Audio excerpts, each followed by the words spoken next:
थोड़ी देर में प्रधानमंत्री मोदी का धमाकेदार इंटरव्यू, विकसित भारत के विजन पर इस इंटरव्यू में चर्चा की है प्रधानमंत्री ने। इलेक्टोरल बॉन्ड पर भी प्रधानमंत्री ने क्या कुछ कहा है वो सब कुछ आप सुन पाएंगे, देख पाएंगे। अब से थोड़ी ही देर में प्रधानमंत्री नरेंद्र मोदी का धमाकेदार इंटरव्यू सिर्फ न्यूज 18 बिहार झारखंड पर। कामनाएं और कुछ ही दिनों में देश रामनवमी का पर्व मनाएगा। रामनवमी की बहुत बहुत शुभकामनाएं। आपको भी।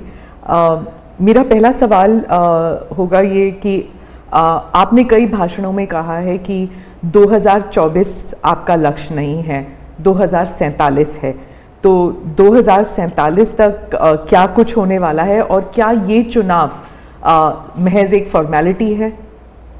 मैं समझता हूं कि 2047 को और 2024 दोनों को मिक्सअप नहीं करना चाहिए, दो अलग चीज़ें हैं। जब देश आज़ादी के 75 साल अमृत महोत्सव मना रहा था, उसी समय मैंने ये विषय सबके सामने रखना शुरू किया था, आज से 1-2 साल पहले।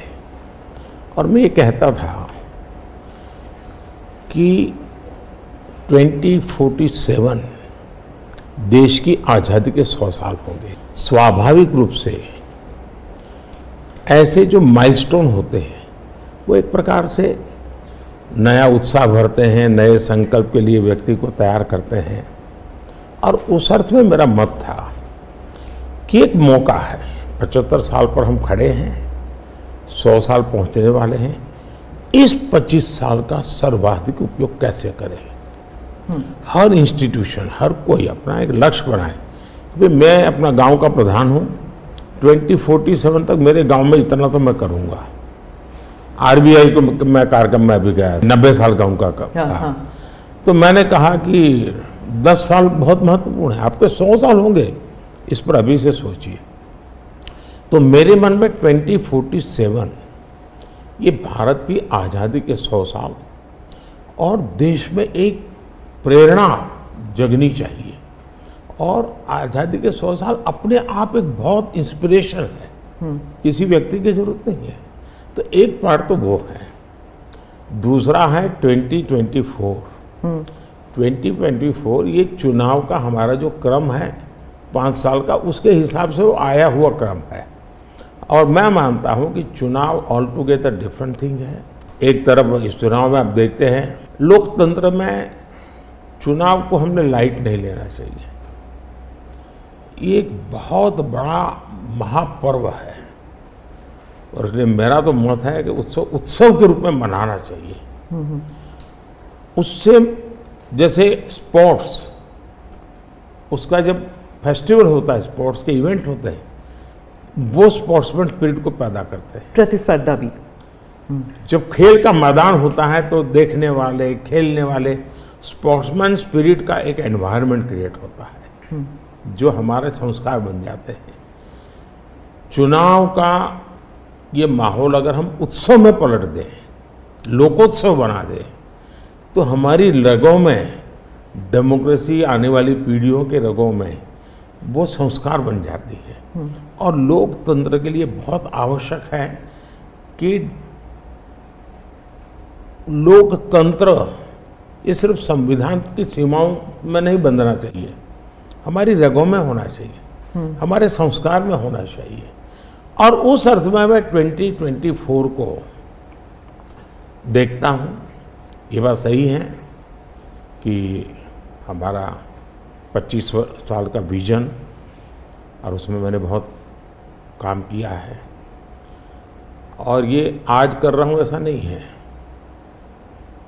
शायद मैं जब गुजरात में था तब भी इन दिशा में सोचता था। अब देखिए 2024 का चुनाव तो देश के सामने एक अवसर है कि एक कांग्रेस सरकार का मॉडल और एक बीजेपी सरकार का मॉडल, उनका 5-6 दशक का काम, मैं उनके लिए बहुत खुला मैदान छोड़ता हूँ। 5-6 दशक का काम और मेरा सिर्फ 10 साल का काम। कंपैरिजन कीजिए, किसी भी क्षेत्र में कंपैरिजन कीजिए, अगर कुछ कमियां होगी तो भी हमारी एफर्ट्स में कमी नहीं रही होगी। दूसरा, मुझे 10 साल में 2 साल तो कोविड की लड़ाई में जाना पड़ा और आफ्टर इफेक्ट भी बहुत था। फिर भी आज हम कंपैरेटिवली देश को स्पीड कहो, स्केल कहो, सर्वांगीण विकास की बात करें तो वो कहें, सर्वसमावेशक विकास की बात कहें तो वो देखें, हर पैरामीटर पे आपको कांग्रेस के मॉडल से एक ऐसा मॉडल नजर आ रहा है कि हाँ, इस रास्ते पर हम चलेंगे इतनी गति से, और गति और बढ़ानी है मुझे, अगले टर्म में गति भी बढ़ानी है और स्केल भी बढ़ाना है, तो वो तो मेरा लक्ष्य ही है। दूसरा, आप देखेंगे कि जब देश चलाने की देशवासी जिम्मेवारी देते हैं तो आपका सिंगल माइंडेड फोकस होना चाहिए। देश के लोग दुर्भाग्य से पहले की राजनीतिक कल्चर ने परिवार को कैसे मजबूत बनाना, परिवार की जड़ों को कोई उखाड़ न दे, उसी में शक्ति लगाते रहे। जबकि मैं देश मजबूत इसी एक लक्ष्य को लेकर के काम कर रहा हूं, मेरी सरकार पूरी उस लक्ष्य को लेकर के काम रही। और जब देश मजबूत होता है तो हर कोई उसका बेनिफिशियरी संतोष अनुभव करता है, हाँ यार कुछ तो हो रहा है, मेहनत तो कर रहा है, ईमानदारी से कर रहा है, इन चीज़ों का इम्पैक्ट होता है।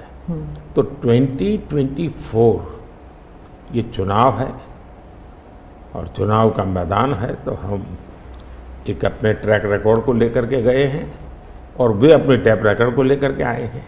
अब प्रधानमंत्री जी, आपने 2 चीज़ों का जिक्र किया जिसके बारे में पूछना चाहूँगी। एक तो वो जब आरबीआई में जब आपने कहा 2014 विजन वगैरह की बात कर रहे थे, तो जब आप कहते हैं कि ट्रेलर है, आपके स्पीचेस में कहते हैं अभी तो ट्रेलर है, मैं बहुत कुछ करने वाला हूँ, तो एक कस्बा होता है जो थोड़ा नर्वस हो जाता है कि करने क्या वाले हैं मोदी जी। एक वो नर्वस होते हैं जो दूसरी जिनका विश्वास आप पर पूर्ण तरह है, वो सोचते हैं कि हाँ अभी और काम बाकी है और मोदी जी उसे अंजाम देने वाले हैं।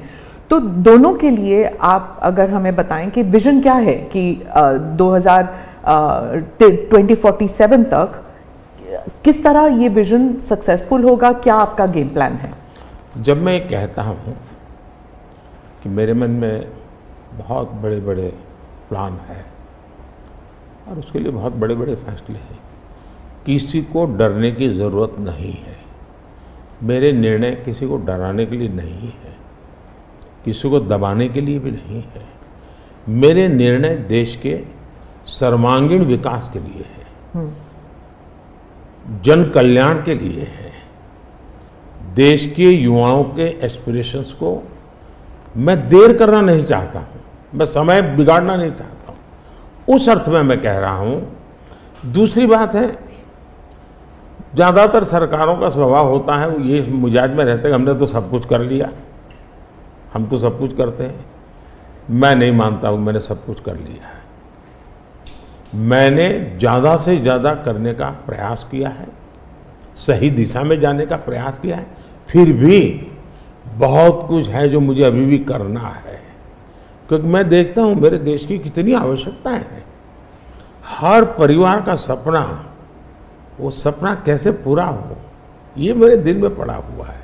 और इसलिए मैं कहता हूँ जो हुआ है वो ट्रेलर है, आपको अच्छा लगा है, लेकिन मैं बहुत अधिक करना चाहता हूँ, उस अर्थ में मैं उस बात को कहता हूँ।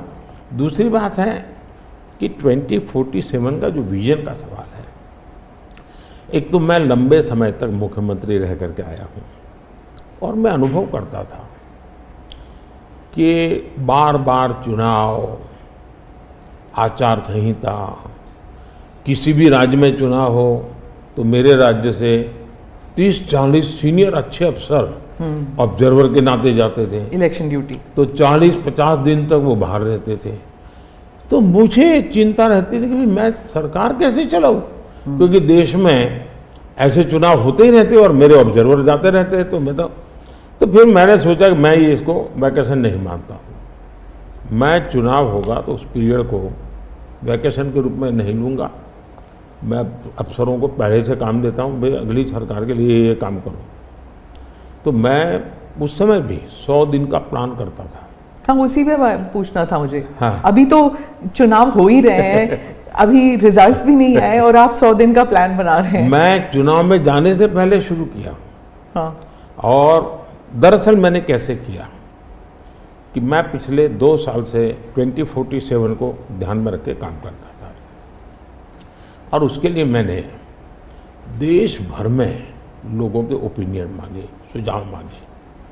शायद 15 लाख से अधिक लोगों के मैंने सुझाव दिए हैं कि वो आने वाले 25 साल में हिंदुस्तान को कैसे देखना चाहते हैं। और मैंने सभी यूनिवर्सिटीज़ को कांटेक्ट किया, मैंने अलग अलग NGO को कांटेक्ट किया, संगठनों को, और 15-20 लाख लोग उन्होंने इनपुट दिया।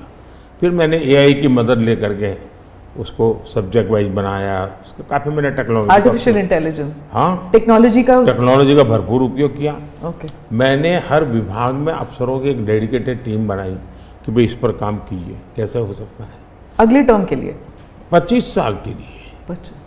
और फिर मैंने खुद ने उनके साथ बैठा, प्रेजेंटेशन दिए 2-2, 2.5 घंटे, और मेरा विजन के अनुरूप क्या चीज़ें हैं, कौन सी चीज़ें डुएबल हैं, कौन सी चीज़ें डुएबल नहीं। थोड़ा सा ट्रेलर बता सकते हैं? उसको मैं ऐसा है कि आचार संहिता चल रही है। अच्छा। मैं अभी अगर इन चीज़ों को बताऊंगा तो शायद कोई उसको गलत अर्थ में ले लेगा, तो मैं उसमें फंसना नहीं चाहता हूँ जी। लेकिन इसमें कुछ छुपा हुआ नहीं है, मिल ही जाएगा।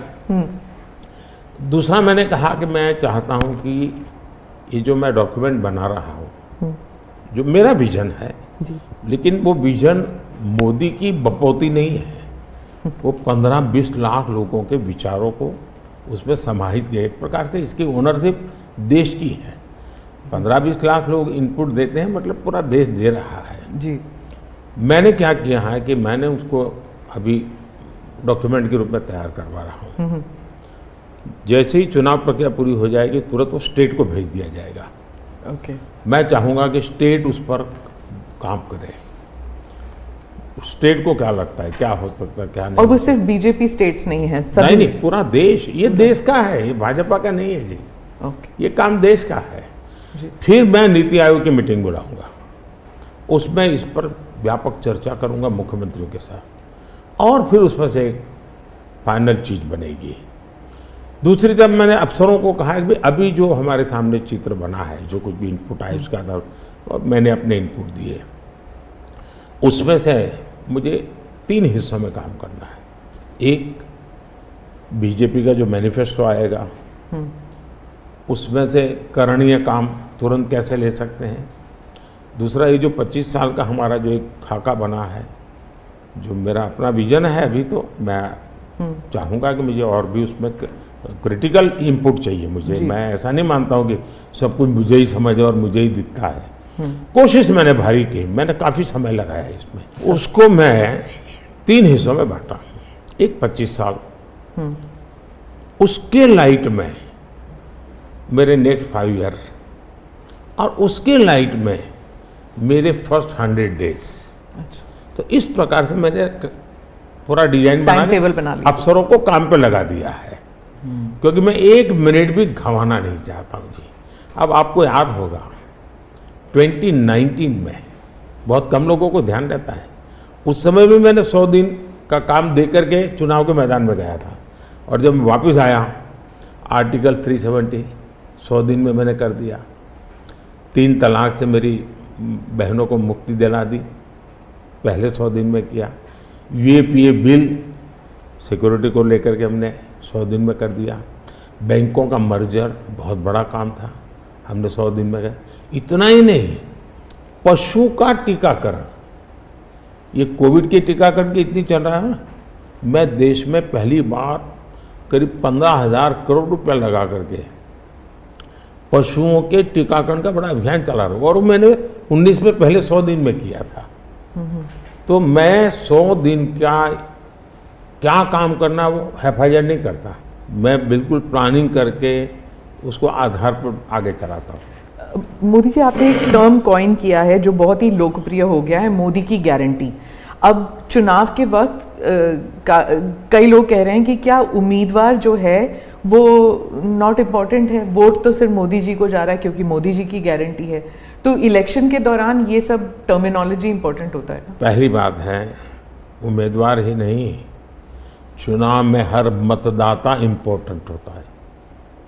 चुनाव में बूथ लेवल का कार्यकर्ता भी इम्पोर्टेंट होता है, कैंडिडेट भी उतना ही महत्वपूर्ण होता है। और इसलिए ये कह देना कि और किसी का महत्व नहीं होता है, ये वरना इतना बड़ा चुनाव हो ही नहीं सकता है जी, तो बहुत महत्व होता है। जहाँ तक गारंटी का सवाल है, आज हमारे यहाँ दुर्भाग्य से शब्दों के प्रति जो कमिटमेंट होना चाहिए वो एक प्रकार से लग रहा है कि ये तो चलते का नाम गाड़ी, कुछ भी बोल दो, कहीं पर भी बोल दो, कोई जिम्मेवारी नहीं। अब आप देखा होगा इन दिनों एक नेताजी के पुराने ढेर सारे वीडियो बाजार में घूम रहे हैं और उनके एक विचार से दूसरा विचार कितना कॉन्ट्राडिक्टरी है। अब लोग एक साथ देखते हैं, अरे ये आदमी इतना हमें मूर्ख बनाता था, हमारी आंख में धूल झोंकता। अभी मैंने एक नेता का भाषण सुना, उन्होंने कहा एक झटके में मैं गरीबी हटा दूंगा। अब जिनको 5-5, 6-6 दशक देश का राज करने को मिला, वो जब आज कहेंगे कि मैं एक झटके में गरीबी हटा दूंगा, तो देश सोचता है ये क्या बोल रहे हैं जी। तो मुझे लगता है पॉलिटिकल लीडरशिप की क्वेश्चनेबल होती जा रही है। ऐसे में प्राण जाए और वचन न जाए, ये महान परंपरा से हम निकले हुए लोग हैं। मैं मानता हूं कि नेताओं ने ओनरशिप लेनी चाहिए, जिम्मेवारी लेनी चाहिए। ये मैं जो बोल रहा हूं मतलब मेरी जिम्मेवारी है, ये कोई करेगा ऐसा करेगा ऐसे नहीं चलता है। और उसमें से मैंने बल दिया है गारंटी का। मैं कमिटमेंट भी करता हूं और उसका मैं ओनरशिप ले रहा हूं। और जब ओनरशिप लेते हैं ना तो देश को भरोसा होता है। आज आप देखिए कि हम जो बात कहते हैं उस पर लोगों का भरोसा है। 370 हटाऊंगा, भले हमें पार्टी का जन्म हुआ तब से हम कह रहे थे, हमारे श्यामा प्रसाद मुखर्जी ने बलिदान दिया था, लेकिन हम उस पर पक्के मन से लगे हुए थे। जब मेरा मौका आया मैंने पूरी हिम्मत दिखाई, 370 गई और आज जम्मू कश्मीर का भाग्य बदल गया। 3 तलाक कितने ही चीजों से गुजरा, पॉलिटिकल लीडरशिप डर गई, लोगों को रहा भी इनके पर क्या भरोसा करें।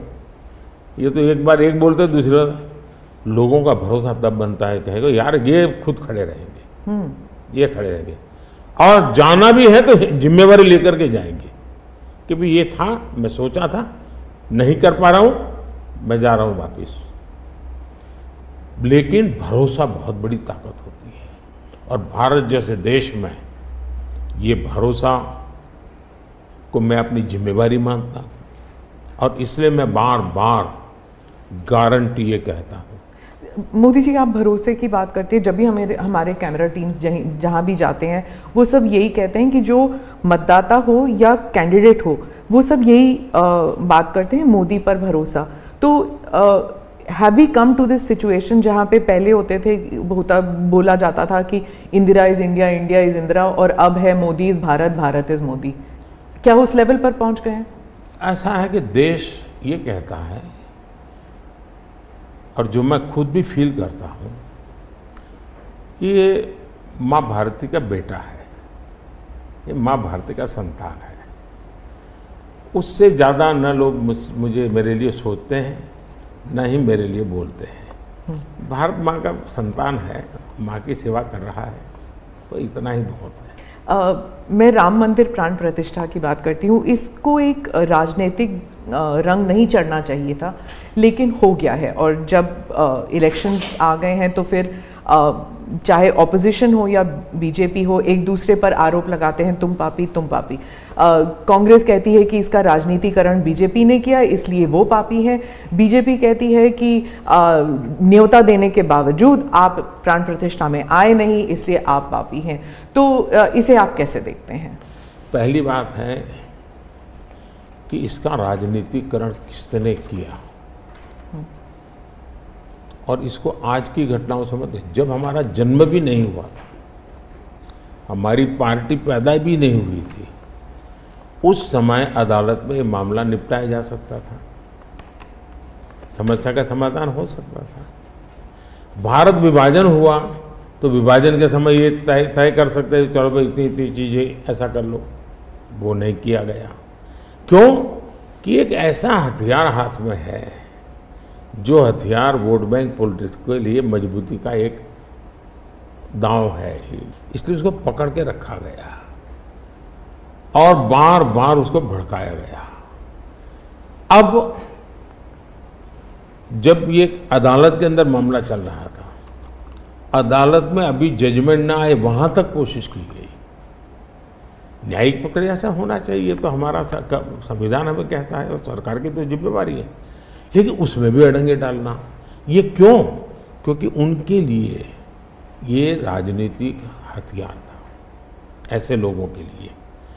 और देखिए राम मंदिर का, ऐसे लोग हैं राम मंदिर कर रहे हैं, तुम्हें मार देंगे, ऐसा करके वोट बैंक बनाने का एक तरीका था। अब हुआ क्या, राम मंदिर बन गया तो उनके हाथ से वो मुद्दा ही चला गया। अब वो किसी को डरा नहीं पा रहे हैं, राम मंदिर आ जाएगा, आ गया, कुछ नहीं हुआ, आग नहीं लगी कोई।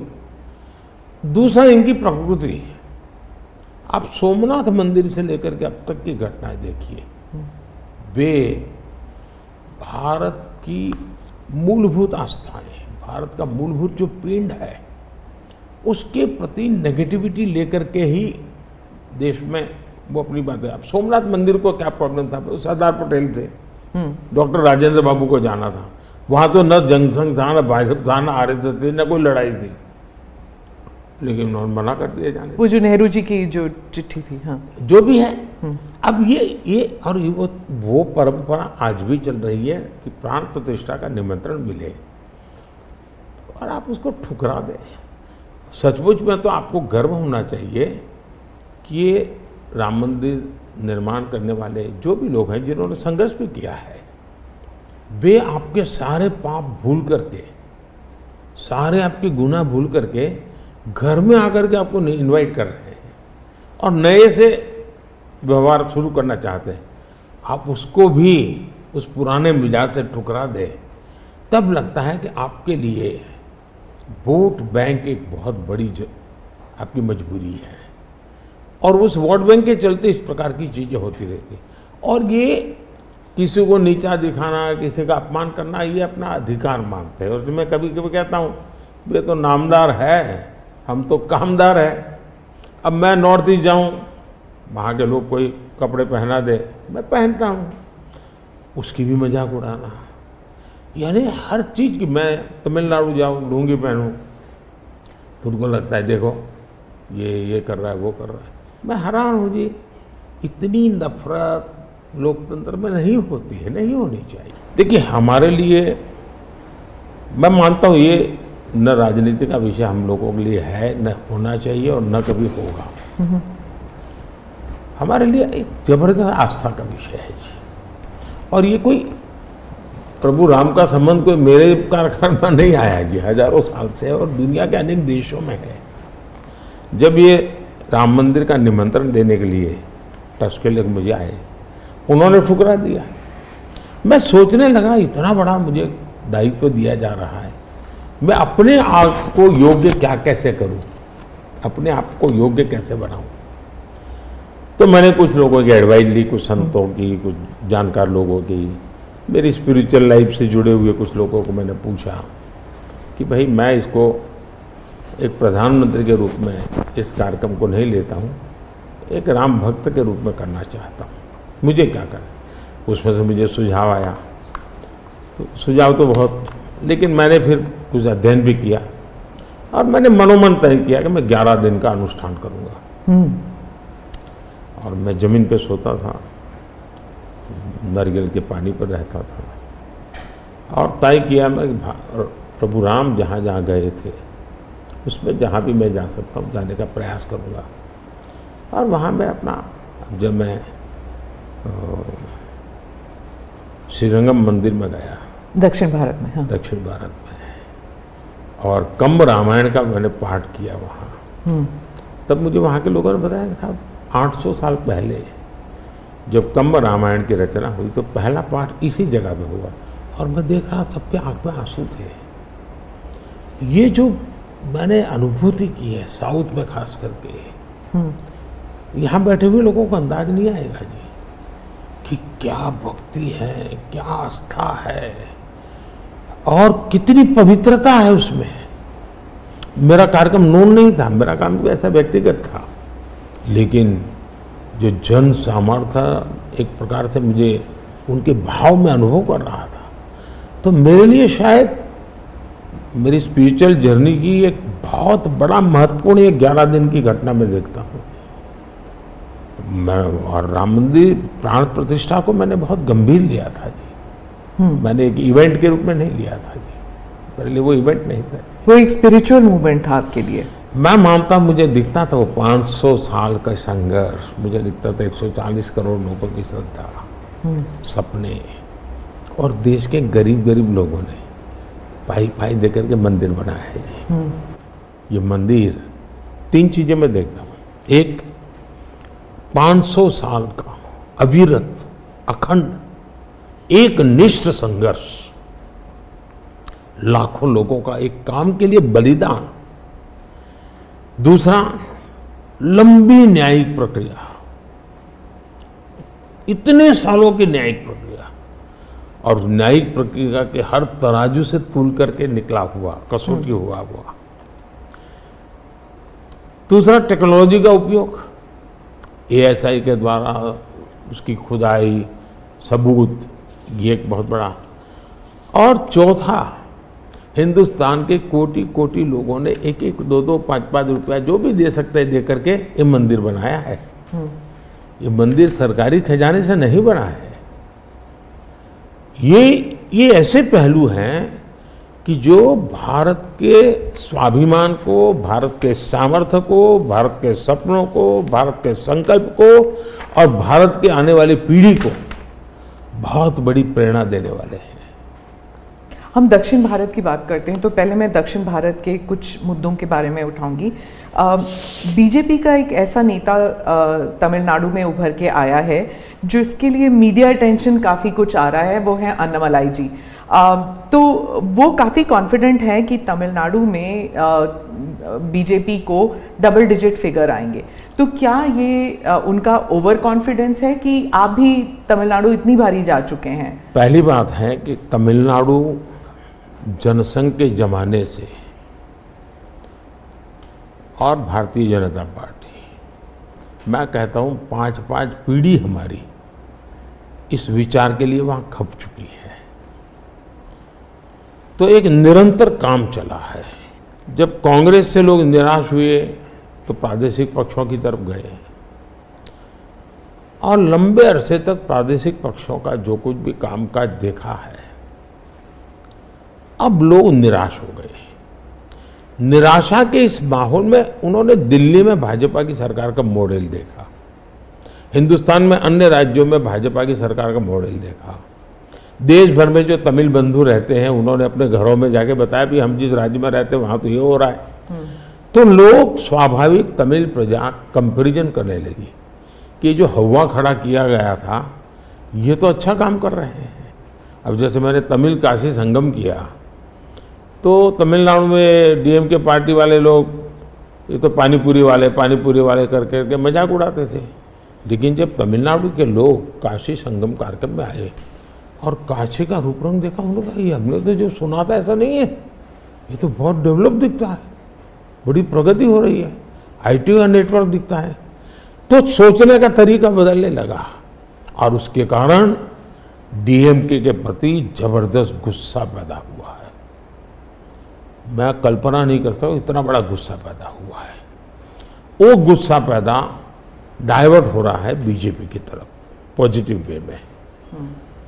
और अन्नामलाई एक बहुत ही अच्छे आर्टिकुलेट है, यंग है, बहुत ही अपनी आईपीएस कैडर में बहुत बड़ी प्रतिष्ठित नौकरी छोड़ कर के आए हैं। दूसरा, लोग सोचते हैं कि यार इतना बड़ा होनहार कैरियर छोड़ के आया आदमी तो डीएमके एआईडीएमके में चला जाता, उसकी तो जिंदगी बन जाती। तो वो वहाँ नहीं गया, वो बीजेपी में आया। तो लोग आप यार ये बीजेपी में गया है मतलब कुछ मेटल है, कुछ अच्छे इरादे वाला इंसान लगता है, तो स्वाभाविक रूप से उसके आकर्षण का केंद्र बना है। और मेरी पार्टी की विशेषता है, हम हर स्तर के हर छोटे मोटे कार्यकर्ता जिसमें क्षमता है उनको अवसर देते हैं। हमारा कोई परिवारवादी तो पार्टी है नहीं, परिवार से चलित पार्टी नहीं है, जिन पार्टियों में of the family, by the family and for the family होता है। और इसलिए हमारे यहाँ तो हर एक को अवसर मिलता है। फैमिली बेस्ड पॉलिटिक्स अगर हम बात करें तो तमिलनाडु में डीएमके ने कहा है कि उन्होंने काफ़ी बयान दिए हैं सनातन के खिलाफ, और वो तो काफ़ी अरसे से करते आए हैं, काफ़ी दशकों से उनका एंटी सनातन पोजीशन रहा है। लेकिन अब जो है वो लोग थोड़ा बहुत आक्रोश दिखने को मिल रहा है।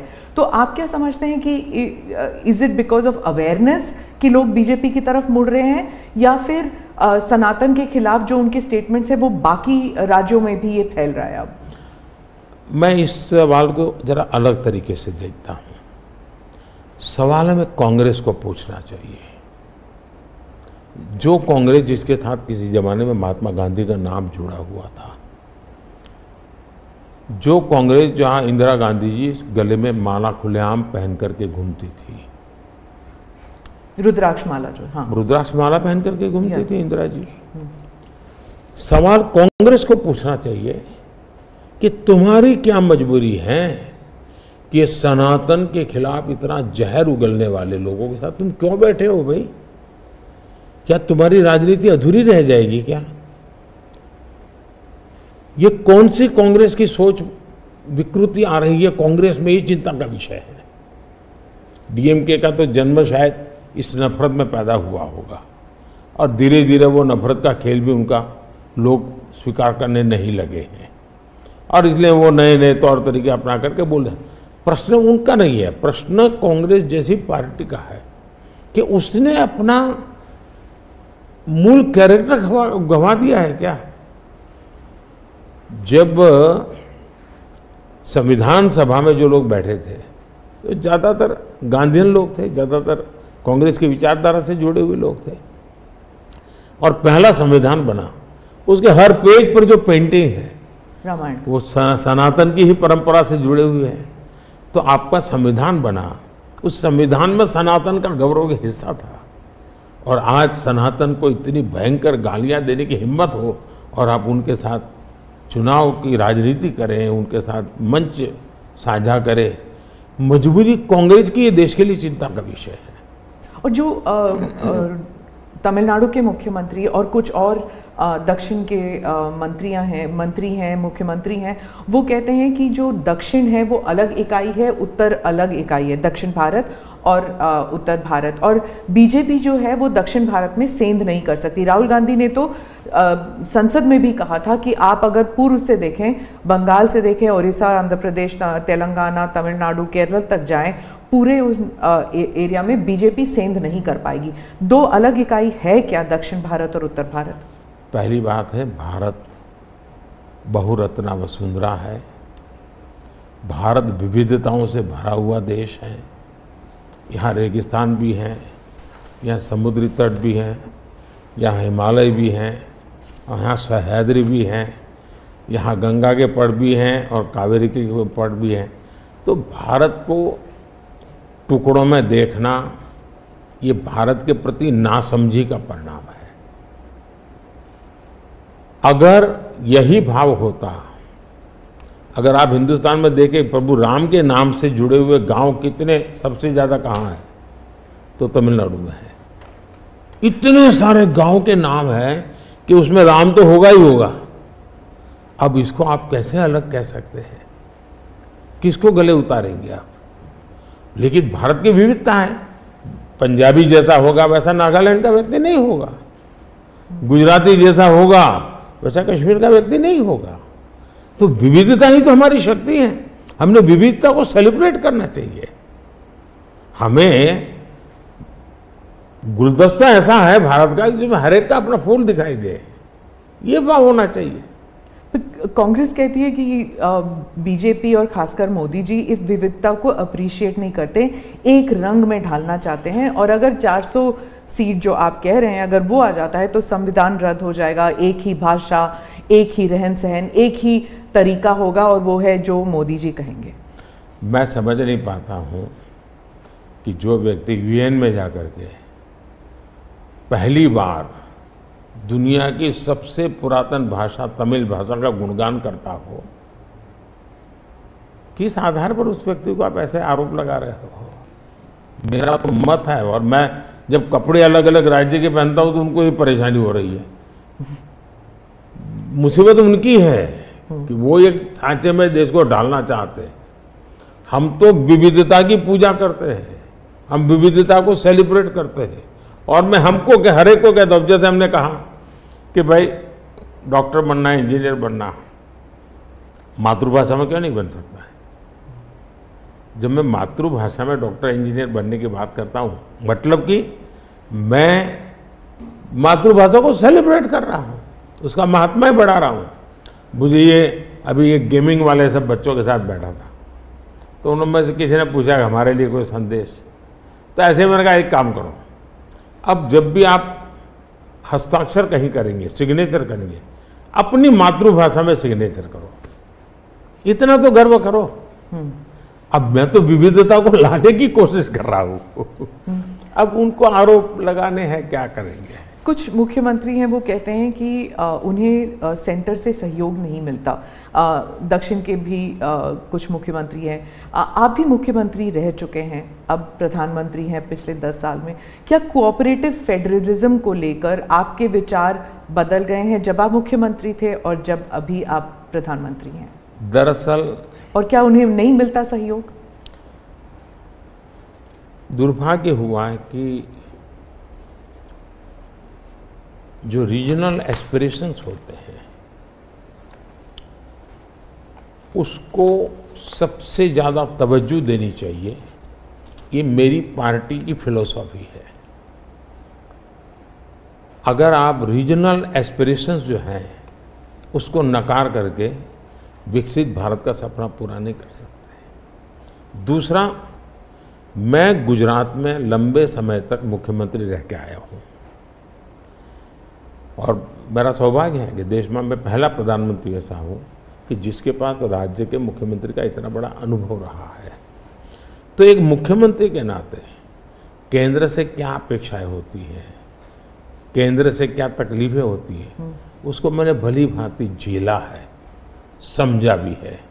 और इसलिए मैं कतई नहीं चाहूँगा कि मेरे देश का कोई राज्य, उसका उमंग उत्साह हो विकास का, उस पर कोई रुकावट पैदा हो।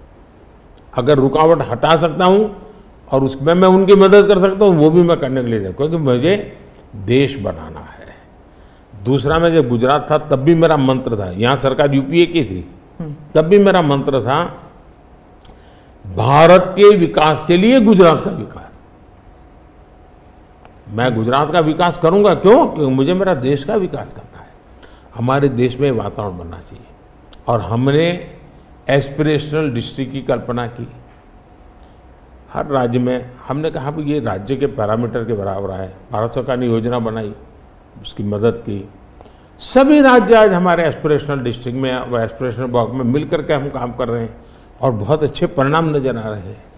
अब आप कोरोना देखिए, मैंने इतनी बार चीफ मिनिस्टर से मीटिंग की, शायद 20-25 बार, और हर चीज़ में सब मिलकर के निर्णय करते थे। तो हम साथ मिलकर के चले तो हम कोरोना के जंग को जीतने में सफल हुए।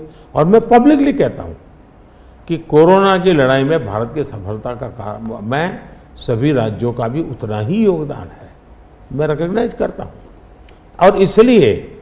और इसलिए मैंने हमेशा कहा है कि देश को आगे ले जाना है तो हमें कॉम्पिटिटिव कोऑपरेटिव फेडरलिज्म चाहिए। हमारे यहाँ स्पर्धा होनी चाहिए, तंदुरुस्त स्पर्धा होनी चाहिए विकास की, तब जाकर के। अब देखिए G20, मैं G20 दिल्ली में कर सकता था, मैंने ऐसा नहीं किया। हिंदुस्तान के हर राज्य में G20 समिट किया, क्योंकि हर राज्य में G20 को सबसे ज़्यादा अवसर मिले, लोगों को उस राज्य को देखने का अवसर मिले, राज्य को अपना एक्सपोजर के लिए ग्लोबल प्लेटफॉर्म मिल जाए। क्यों? क्योंकि मैं चाहता हूं मेरा देश का हर कोना मेरे लिए देश ही है। मोदी जी, दो सवाल G20 को लेकर मैं पूछना चाहती थी आपसे। एक तो वो जो क्लासिक शॉट था ना, वो प्रेसिडेंट बाइडेन और प्रिंस सलमान जो हैंडशेक वाला जो शॉट, उसके बारे में एक। दूसरा, वेस्टर्न मीडिया में बहुत से आर्टिकल्स आते थे उस वक्त कि कोई कंसेंसस होगा नहीं, डिक्लेरेशन होगा नहीं, पर हो गया डिक्लेरेशन। तो ये दो, इन दोनों चीज़ों की बैक स्टोरी बताइए। एक तो आपने वो हैंडशेक कैसे करवाया, और दूसरा डिक्लेरेशन कैसे हुआ?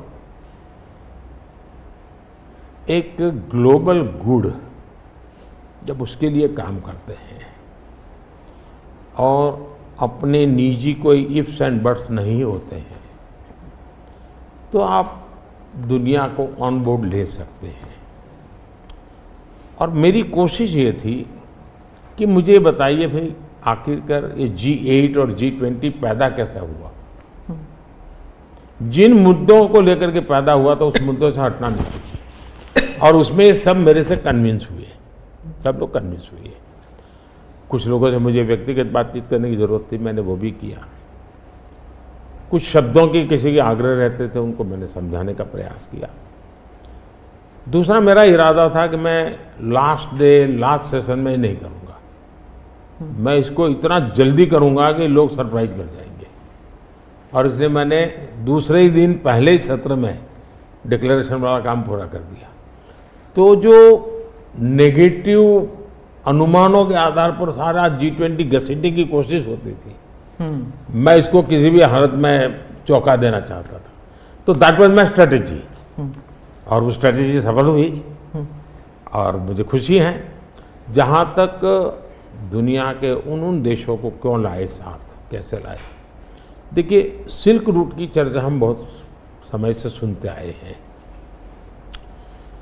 सिल्क रूट किसने बनाया, कैसे बना, कोई हिस्ट्री अवेलेबल नहीं है। तो सिल्क रूट चल पड़ा और यानी इवॉल्व हुआ धीरे धीरे। हम लोगों ने ये जो IMEC की दिशा में हम गए हैं, ये बहुत बड़ा गेम चेंजर बनने वाला है। और आने वाले हजारों साल उसका इम्पैक्ट है। जैसा सिल्क रूट का इम्पैक्ट हजारों साल रहा, वैसा इसको इम्पैक्ट रहने वाला है। और उसमें मैं सबको विश्वास हुआ कि भाई हाँ, ये तरीका है। उसमें गल्फ कंट्रीज का भी पॉजिटिव और प्रोएक्टिव रोल था। भारत ने एक अच्छी भूमिका निभाने का भारत को अवसर मिला। US, यूरोप हमारे साथ थे, और सबको लगा कि एक कॉन्क्रीट पॉजिटिव आउटकम निकलेगा। तो हम उसको लेकर के मिलते थे। तो उसमें स्वाभाविक था कि सऊदी किंग और प्रेसिडेंट बाइडेन और दोनों के साथ मेरी अच्छी मित्रता है, तो मैं किसी का भी हाथ भी पकड़ सकता हूँ, किसी की बात भी कर सकता हूँ। पर्सनालिटी पॉलिटिक्स भी आता है ना, क्योंकि देखिए आप कि अगर हम विदेश नीति की बात करें तो खाड़ी के साथ जो हमारे रिश्ते बेहतर हुए हैं, उसके लिए बहुत से लोग कहते हैं कि it is because of your personal intervention, आपको सम्मान भी दिया गया था वहाँ पर। तो चाहे ईस्ट एशिया हो या वेस्ट एशिया हो, इसमें पर्सनालिटी पॉलिटिक्स कहाँ तक इम्पोर्टेंट है कि आप उनके जो राष्ट्रपति हैं या प्रधानमंत्री हैं, उनके साथ आपका वाइबिंग होता है, आप उनके साथ बातचीत करते हैं और वो फिल्टर डाउन होता है। फिर कहाँ तक इसमें पर्सनालिटी पॉलिटिक्स भी है? मैं समझता हूँ कि इसके अलग अलग व्यू हो सकते हैं और सब सही हो सकते हैं। एक मत स्ट्रॉन्ग है कि पर्सनालिटी कल्ट या पर्सनल रिलेशन, ये बहुत ज़्यादा इन चीज़ों में नहीं डाले थे। एक मत है, स्ट्रॉन्ग मत है। मुझे लगता है कि हमारी डिप्लोमेसी अगर प्रोटोकॉल में फंसी रहेगी तो हम परफॉर्म नहीं कर पाएंगे। डिप्लोमेसी की ताकत भी इनफॉर्मल में भी है, प्रोटोकॉल में ही ऐसा नहीं है। प्रोटोकॉल में ज़्यादा पोजीशनिंग होता है, पहले कौन आएगा, पहले कौन हाथ मिलाएगा वगैरह, उसी में समझ जाता है। तो मैंने शुरू से देखा कि भाई जैसे मेरी शपथ हुआ था, बड़ा इंटरेस्टिंग है, मैंने तय किया कि मैं सार्क देशों को 2014 की शपथ। हाँ, 2000 पहली बार हम्म। सार्क देशों को बनाने का मेरे मन में विचार आया। और उसके पीछे कारण ये था क्योंकि मेरा चुनाव प्रचार में मुझ पर आरोप एक ही था कि ये मोदी जो कि राज्य से आया है, ये देश की राजनीति क्या समझेगा, विदेश नीति क्या समझेगा, ये तो डुबो देगा। ये चुनाव प्रचार का मेरा खिलाफ के जो मुद्दे थे उसमें एक बड़ा महत्वपूर्ण मुद्दा था। सब लोग मेरी मजाक उड़ाते थे, तो मुझे लगा इनको एक ही एक्शन से मुझे जवाब दे देना चाहिए, बोलने की जरूरत नहीं है पहले दिन से। तो मैंने शपथ समारोह में सार्क देशों को बुलाया। उसके पहले मैंने बैक चैनल से उन सबसे सहमति ले ली थी, ऐसा तो नहीं हो सकता कि कोई, और सब लोग आए। मेरा शपथ हुआ, फॉरेन मिनिस्टर अभी तो हमारा बना भी नहीं था, और मैं इन सारी चीज़ों से बिल्कुल नया था, बिल्कुल अनभिज्ञ था, लेकिन बायलैटरल सबके साथ होना था।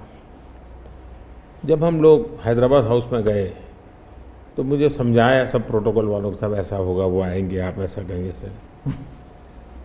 जब समय हुआ आना से, मैंने कहा ऐसा करो मैं बाहर जाता हूँ उनको लेने के लिए, तो सारी सिस्टम हिल गई थी कि यार अपने प्रधानमंत्री गेट पर जाएंगे। सारी मेरी एमईए की प्रोटोकॉल की जो दुनिया थी ना, उसके लिए वो पहला ही दिन बड़ा गजब होता, और मेरे लिए वो एक एक्शन सारे मेरे दरवाजे खोल दिए थे।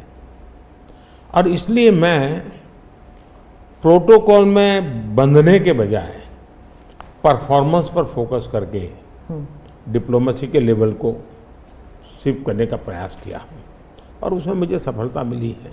President Obama, president Biden, president Trump, इन तीनों के साथ आपने काम किया हुआ है, और इंडिया यूएस रिलेशंस एक अपवर्ड ट्रैजेक्टरी पे हैं। लेकिन बहुत से मुल्क हैं जो भारत की अपवर्ड ट्रैजेक्टरी से परेशान होते हैं। ये इट इज़ अंडरस्टूड कि ये है, जैसे कि चाइना, क्योंकि वो दे यूज टू थिंक कि ग्रुप ऑफ टू होगा, एक तरफ चाइना, एक तरफ अमेरिका, मतलब दो पावर सेंटर्स होंगे। तो मैं सिर्फ उदाहरण के लिए चाइना दे रही हूँ, लेकिन हमारे इर्द गिर्द जो मुल्क हैं वो भी थोड़े असमंजस में है कि ये भारत की ट्रैजेक्टरी इतनी ऊपर इतनी जल्दी जा रही है।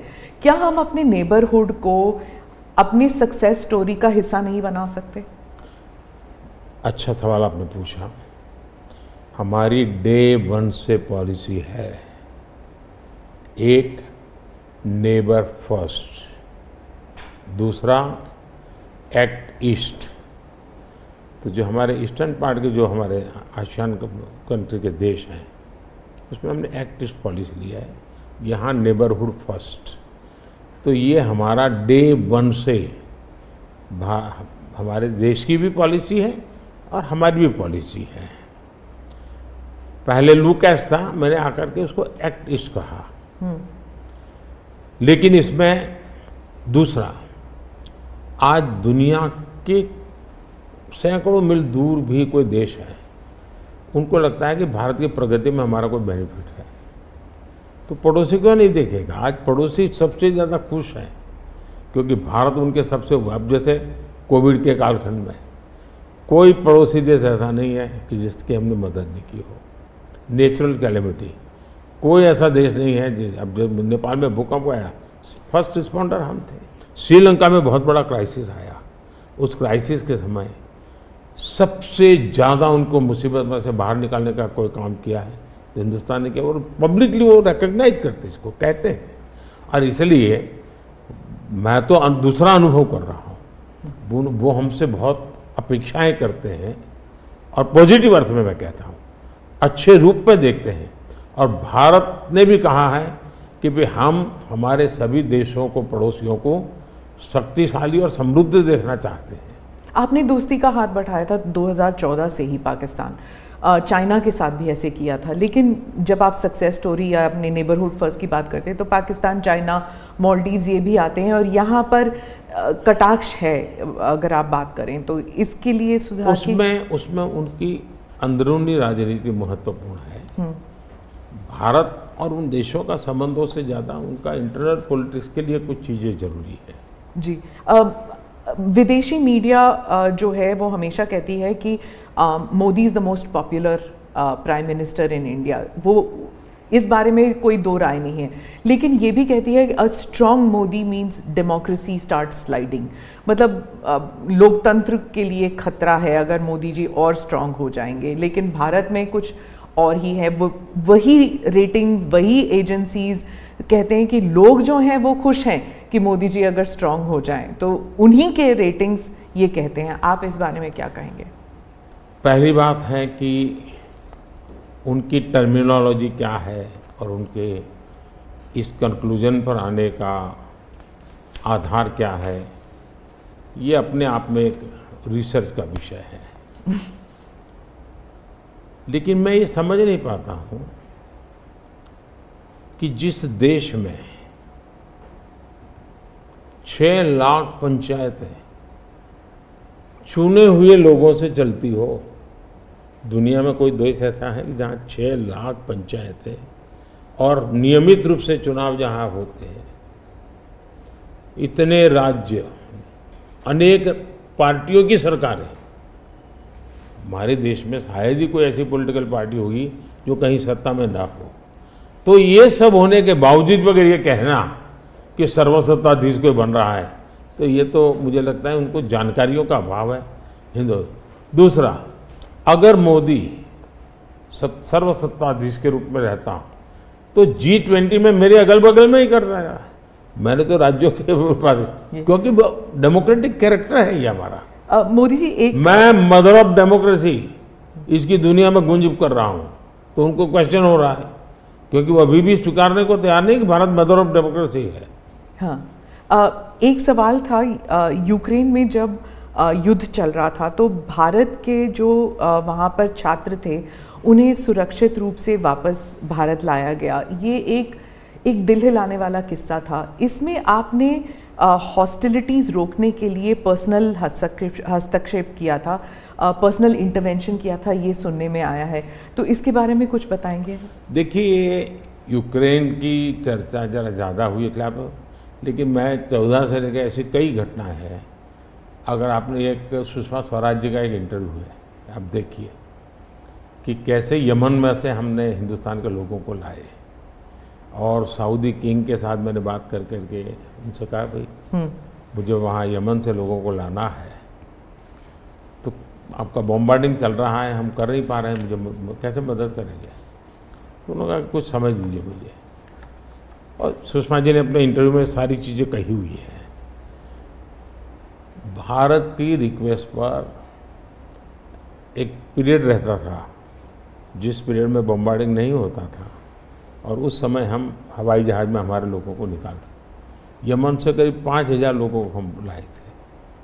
उसी प्रकार से यूक्रेन में, मेरा यूक्रेन से भी इतना ही घनिष्ठ नेता है, मेरा रशिया से भी इतना ही घनिष्ठ नाता रहा है। दोनों राष्ट्रपति के साथ में बहुत मित्रतापूर्ण मेरा रहा है। मैं पब्लिकली राष्ट्रपति पुतिन को कह सकता हूँ कि युद्ध का समय नहीं है। मैं यूक्रेन को भी कह सकता हूँ पब्लिकली कि बातचीत के रास्ते पर ही जाना चाहिए, और इसके कारण मेरी क्रेडिबिलिटी है। और जब मैंने कहा भाई भारत के इतने लोग, हमारे नौजवान फंसे हुए हैं और मुझे आपकी मदद चाहिए, और मैं आप क्या व्यवस्था कर सकते हो? फिर मैंने बताया मैंने इतनी व्यवस्था की है, आप इतना मेरी मदद कीजिए। उन्होंने मदद की, और भारत के तिरंगे की ताकत इतनी थी कि विदेशी व्यक्ति की भी भारत का तिरंगा हाथ में रखता था तो उसके लिए जगह मिल जाती थी।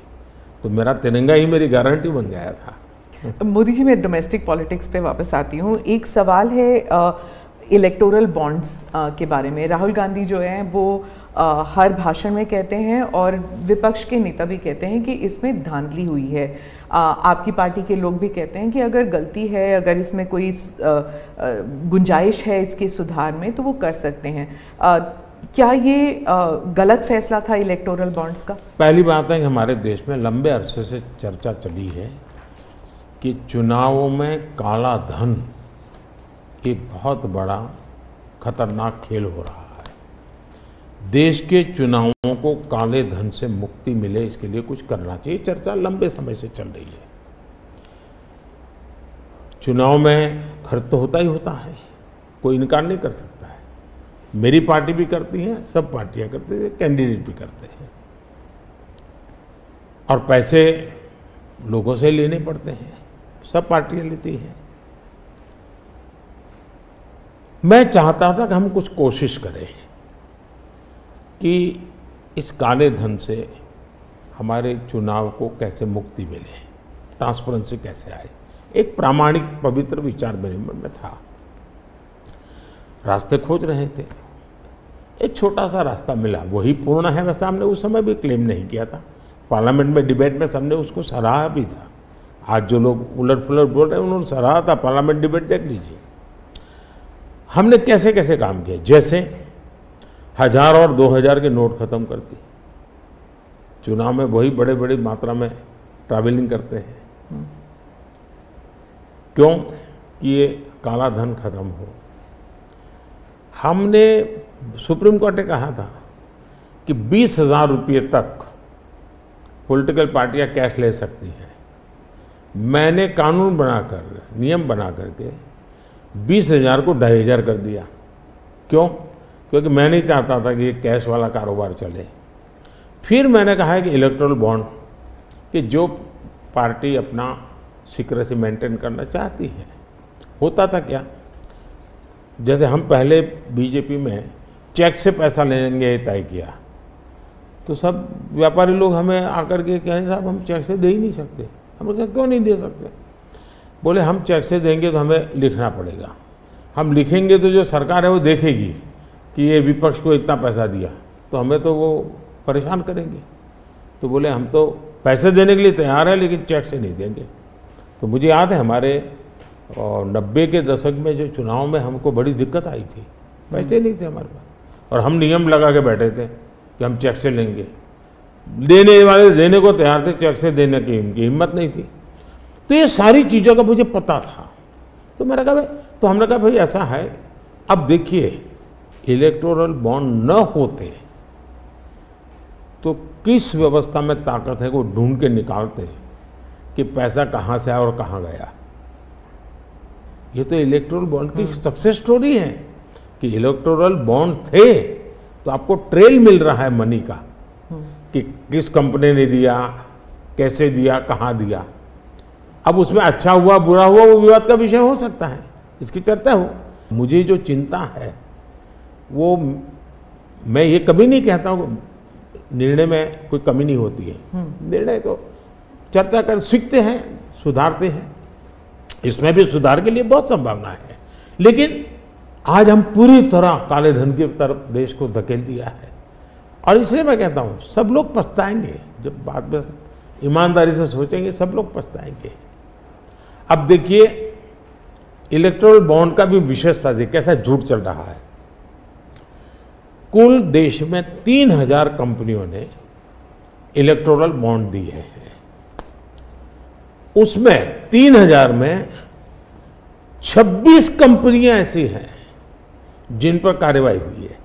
ये कहते हैं ना ईडी वीडी टिकना फला, 3000 डोनर है उसमें सिर्फ 26, और उनमें से 16 कंपनियां ऐसी थी छापा जब लगा उस समय बॉन्ड खरीदा। कोई जोड़ सकता है इसको, अगर बॉन्ड खरीदा, लोग ये जोड़ रहे हैं, उसकी विशेषता ये है कि ये जो 16 कंपनियों ने बॉन्ड खरीदा उसमें से 37 पैसा अमाउंट बीजेपी को डोनेशन में मिली। 63% बीजेपी के विरोधी पार्टियों को मिली, अगर पूरे जोड़े जाएं तो। हाँ, मैं ये 16 कंपनी जिसका ईडी सीबीआई कोई न कोई उस समय एक्शन भी हुआ और बॉन्ड भी निकला, 37% अमाउंट बीजेपी ने, 63 ऑपोजिशन को। क्या ईडी रेड करे और ऑपोजिशन को डोनेशन देने का कार्यक्रम वर्क करे? क्या बीजेपी ऐसा करेगी? इसका मतलब कि 63% पैसा विपक्ष के पास जाए और आप आरोप हम पर लगाएं, लेकिन उनको गोलमोल बोलना है और भाग जाना है।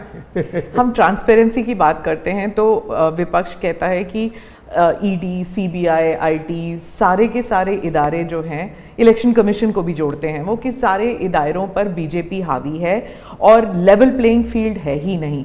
मतलब they already making the ground कि इलेक्शन जो है वो फेयर नहीं हो सकता। इसमें एक भी कानून मेरी सरकार ने नहीं बनाया, चाहे ईडी हो, सीबीआई हो, चाहे इलेक्शन कमीशन। ऊपर से हमने तो इलेक्शन कमीशन में सुधार किए हैं।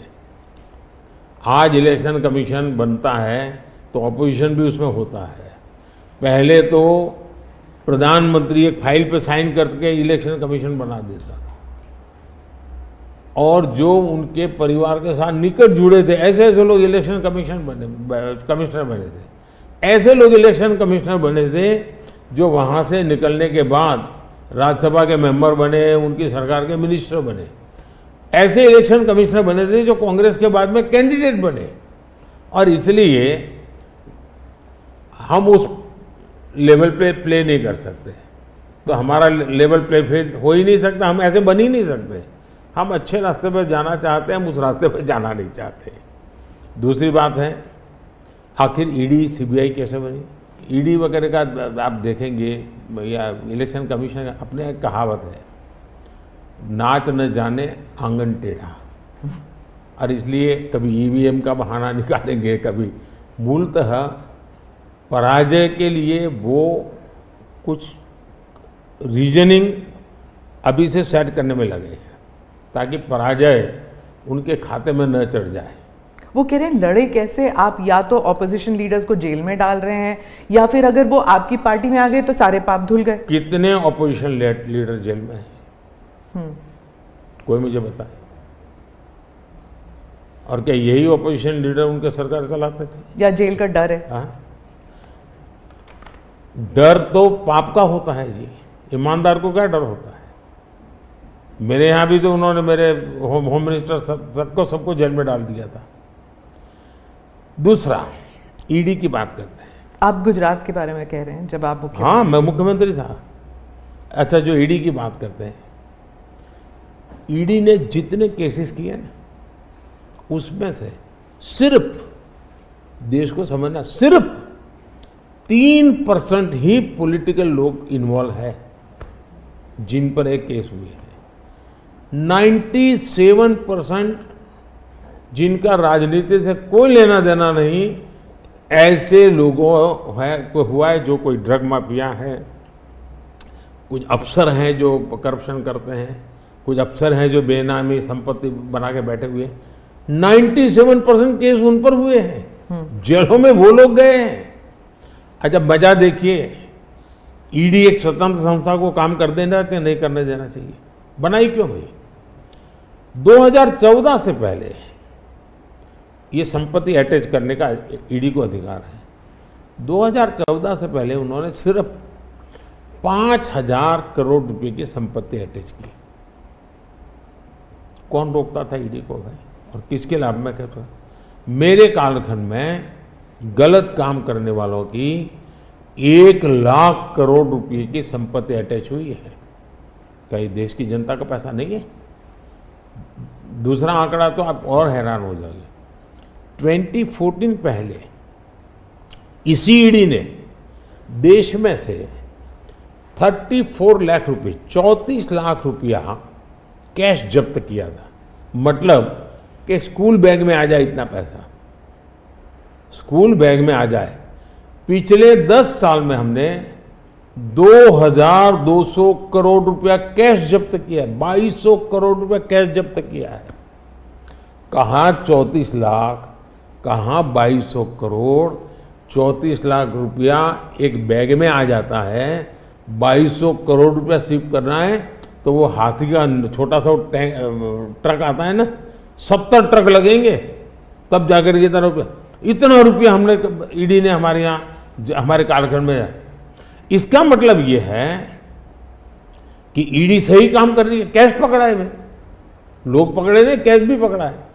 और मेरा ये कमिटमेंट है जी, मैं ये कन्विंस हूं कि भ्रष्टाचार ने देश को तबाह करके रखा है। हमें देश में से भ्रष्टाचार के खिलाफ लड़ाई लड़नी चाहिए, पूरी ताकत से लड़नी चाहिए, और ये मेरा व्यक्तिगत रूप से मेरा ये कन्विक्शन बना हुआ है। एक सवाल आर्थिक इशू पर है कि जब इलॉन मस्क भारत आने वाले हैं और वो जब आपसे अमेरिका में मिले थे तो उन्होंने कहा था वो आपके प्रशंसक हैं, he is a fan of yours. क्या हम भारत में टेस्ला कार, स्टारलिंक ये सब देखेंगे? और इससे जुड़ा एक सवाल था कि क्या जब ऐसे कंपनीज भारत में आएंगे तो क्या नौकरियां बढ़ेंगी? क्योंकि बहुत से लोग चाहते हैं कि, और थोड़ा भय भी है कि जब ये इंटरनेशनल कंपनीज भारत आएंगी तो क्या भारत में नौकरियां होंगी, नहीं होंगी? इन दोनों पर पूछना चाहती हूँ मैं। देखिए, पहली बात है, एलन मस्क मोदी के प्रशंसक है, वो अपनी जगह पे है, मूलतः वो भारत के प्रशंसक है। और मैं अभी उनको मिला ऐसा नहीं, मैं 2015 में उनकी फैक्ट्री देखने गया था, वो कहीं बाहर थे, तो स्पेशली अपने सारे कार्यक्रम कैंसिल करके वो वापस आए, मुझे सब चीज़ें खुद ने अपनी फैक्ट्री में दिखाई और उनका विजन क्या है वो मैं उनसे समझा। मैं अभी गया तो दोबारा भी उनसे मिला था, और अभी वो भारत आने वाले भी हैं। देखिए, भारत में पिछले 10 साल में दुनिया भर से हर क्षेत्र में पूंजी निवेश हो रहा है। अब हमारा ईवी मार्केट, इलेक्ट्रिक व्हीकल का मार्केट कितना बड़ा बना है, आपको जानकर के हैरानी होगी कि कितना बदलाव आया है, लोग पकड़ नहीं पाते। 2014-15 में हमारे देश में 2000 इलेक्ट्रिक व्हीकल थे, 2000 बिके थे। 14-15 में 2000 इलेक्ट्रिक व्हीकल बिके थे। 2023-24 में 12 लाख इलेक्ट्रिक व्हीकल बिके हैं। कहा 2000 का 12 लाख। इसका मतलब इतना बड़ा चार्जिंग स्टेशन का नेटवर्क बना है, पर्यावरण को बहुत बड़ी मदद मिली है। यानी एक प्रकार से, और उसको लेकर के हमने आप एक पॉलिसी का रूप दिया है। हमने दुनिया को कहा कि भाई भारत बहुत तेजी से ईवी पे जा रहा है, मैन्युफैक्चरिंग करना चाहते वो आना चाहे आइए। इतना ही नहीं, मैं चाहता हूं हिंदुस्तान में निवेश आना चाहिए, क्योंकि भारत में वो चीजें जिसमें भले पैसा किसी का भी लगा हो, पसीना मेरे देश का लगना चाहिए, उसके अंदर सुगंध मेरे देश की मिट्टी की आनी चाहिए, ताकि मेरे देश के नौजवानों को रोजगार मिले। और मैं उसके लिए, आप देखिए, गूगल उसका बड़ा काम यहाँ कर रहा है, सैमसंग यहाँ पर आया, एप्पल बहुत बड़ी मात्रा में यहाँ पर आया। हमारे यहाँ बड़ोदरा के अंदर एयरक्राफ्ट मैन्युफैक्चरिंग के लिए काम शुरू हुआ, सेमीकंडक्टर के लिए अभी तो ताइवान के एक लीडर का बड़ा अच्छा बयान भी आया। यानी हम हर क्षेत्र में चाहते हैं कि लोग टेक्नोलॉजी ट्रांसफर करें, हम चाहते हैं कि लोग पूंजी निवेश करें, हम चाहते हैं कि हमारे देश के नौजवानों को रोजगार मिले। जी। मैं ये अब मुझे मंजूर नहीं है कि मेरा देश के गेहूं बाहर जाए और ब्रेड में बाहर से लूँ, मैं ऐसा नहीं चलाऊंगा। जो भी करूंगा मेरे देश में करूंगा, मेरे देश के नौजवानों के लिए करूंगा, और मैं इसके लिए नीतियां भी बनाता हूं, हिम्मत के साथ बनाता हूं, और लोग आ भी रहे हैं, भरोसा कर रहे हैं। प्रधानमंत्री जी, अंत में 2 सवाल पूछना चाहूँगी। एक तो फर्स्ट टाइम वोटर्स, पहले बार जो मतदान करने वाले हैं, उनके लिए आपका क्या संदेश है? और दूसरा, जो ईमानदार मध्यम वर्गीय करदाता है, honest middle class tax payer, millions are there, तो उनके लिए वो क्या उम्मीद कर सकते हैं मोदी 3.0? देखिए, मैं जो विकसित भारत की बात करता हूं, उसके साथ साइमल्टेनियस किसका भविष्य जुड़ा हुआ है? जो आज 20 साल का, 22 साल का है, वो 2047 में है, उसकी पूर्ण जिंदगी का एक कालखंड है एक प्रकार से, तब वो 40, 45, 50 का होगा। मतलब ये भारत के विकसित भारत बनने की प्रक्रिया और उसकी जिंदगी की प्रक्रिया दोनों साथ है, गोल्डन अपॉर्चुनिटी है उसके साथ। ये सबसे ज्यादा बेनिफिशियरी आज का जो फर्स्ट टाइम वोटर है वो 2047 का सबसे बड़ा बेनिफिशियरी बनने वाला है। ये बात मैं उसको समझा रहा हूं कि भाई मैं तेरा भविष्य बना रहा हूं, तुम मेरे साथ जुड़ जाओ। और मैं क्या मानता हूं कि वो जुड़ेगा। दूसरा, फर्स्ट टाइम वोटर जो है वो परंपरागत चीजों से बाहर आना चाहता है। अब आप देखिए विपक्ष का घोषणा पत्र पूरी तरह इकोनॉमी को फेल करने वाला घोषणा पत्र है। एक प्रकार से विपक्ष का घोषणा पत्र देश के जो फर्स्ट टाइम वोटर है या पिछले जिनकी उम्र 25 से कम है उनके भविष्य को रौंदने वाला उनका मैनिफेस्टो के इकोनॉमिक प्रोग्राम है। वो तो खटाखट पैसे देने वाला। मैं उनको क्या करना है, पूरा अगर एनालिसिस करोगे तो सबसे बड़ा नुकसान ये जो देश के 25 साल की उम्र से कम उम्र वाले लोग हैं उनके भविष्य को रौंदने वाला एक उनका इकोनॉमिक प्रोग्राम है जी, बर्बाद हो जाएगा। मुझे उनकी जिंदगी बनानी है। मैं देश में इनोवेशन को बल देना चाहता हूँ। देखिए देश में जो पैटेंट इन दिनों रजिस्ट्री हुई, हिस्टोरिकल रिकॉर्ड है पैटेंट के। तो यंग जनरेशन को लगता है हाँ हमारी जिंदगी बढ़ रही है। आज डेटा मेरे देश का इतना सस्ता है, मैं जानता हूं मेरे देश को आर्थिक रूप से नुकसान हो रहा है, लेकिन सस्ता डेटा का परिणाम है कि मैं देश में डिजिटल रिवॉल्यूशन लाने में मेरे नौजवानों को मैंने ताकत दी है। आज वो दुनिया, मुझे अभी गेमिंग वाले बच्चे मिले थे, वो कहते थे साहब दुनिया के देश में हम खेलने के लिए जाते हैं, वहाँ डेटा इतना महंगा है। बोले हम 50 बार सोचते हैं, हम भारत के अंदर इतना हमारे लिए अवसर है, इतना सस्ता डेटा है तो हम हिम्मत कर रहे हैं। एजुकेशन में आज डेटा सस्ता होने के कारण उसको कितनी फायदा हो रहा है जी। लॉन्ग डिस्टेंस लर्निंग, हाँ हर चीज में, टेलीमेडिसिन में। ये जो हमने इन चीजों पर कंट्रोल करके रखा है, इसका बहुत बड़ा लाभ हो रहा है, बड़ा रिवॉल्यूशन हो रहा है। और जो मिडिल क्लास टैक्स पेयर है उसके लिए जो, देखिए जहां तक टैक्स पेयर है, सचमुच में टैक्स पेयर का सम्मान होना चाहिए, टैक्स पेयर का गौरव होना चाहिए। आए दिन रास्ते चलते हर टैक्स पेयर को गाली देते रहेंगे तो देश कैसे चलेगा जी? ये मैं समझ नहीं आता हूँ ये किस सोच का परिणाम है। देखिए क्या बदलाव आया है। मैं टैक्स पेयर की बात करूँ, पिछले 10 वर्ष में ITR फाइल करने वालों की संख्या 2 गुने से अधिक हो गई। पहले 4 करोड़ से भी कम लोग ITR फाइल करते थे, आज 8 करोड़ से ज़्यादा लोग ITR फाइल कर रहे हैं। टैक्स कलेक्शन 3 गुना बढ़ोतरी हुई है। मतलब पहले जो नेट टैक्स कलेक्शन होता था वो 11 लाख करोड़ रुपए होता था, आज net tax collection 34 lakh crore रुपए हो रहा है। ये क्यों हो रहा है? उसको भरोसा है कि वो जो पैसा दे रहा है ना वो सही जगह पे उपयोग हो रहा है, विकास के काम, चोरी लूटफाट में नहीं आया, इसलिए वो विश्वास के कारण देने के लिए आगे आया है।